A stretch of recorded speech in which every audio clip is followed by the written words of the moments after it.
ہے جیسے ایک روایت کے مطابق اگر کوئی ایک نماز جان بوجھ کے قضا کرے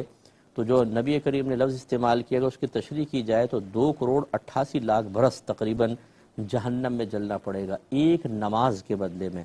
اب آپ اندازہ کریں کہ یہ ایک نماز کا ہے، جو روزانہ نماز قضا کرے اور صرف 5 منٹ کی مشقت کو نظر انداز کر کے شیطان کی بات مانتے ہوئے کہ اللہ تعالیٰ کا منادی تو کہہ رہا ہوتا ہے حی علی الصلاح حی علی الفلاح، آؤ بھلائی کی طرف، آؤ نماز کی طرف، حی علی الصلاح آؤ نماز کی طرف، حی علی الفلاح آؤ بھلائی کی طرف، اور فجر میں کہہ رہا ہوتا ہے الصلاۃ خیر من النوم، نماز نیند سے بہتر ہے، لیکن ہم نہ بھلائی کی طرف آتے ہیں نہ نماز کی طرف آتے ہیں، اس سے بھاگتے ہیں، اور صبح کے ٹائم میں نیند کو نماز سے بہتر سمجھتے ہوئے شیطان کی اطاعت کرتے ہوئے رکتے ہیں۔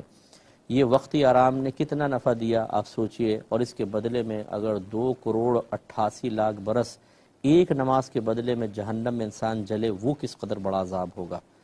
اور دیگر جو بےعزتیاں ہیں، ذلت ہے، رسوائی ہے، وہ علیحدہ ہے کہ میرے آقا صلی اللہ علیہ وسلم نے ارشاد فرمایا جس نے نماز کو جان بوجھ کر ضائع کیا اس کا انجام بروز قیامت فرعون، حامان اور ابی بن خلف کے ساتھ ہوگا۔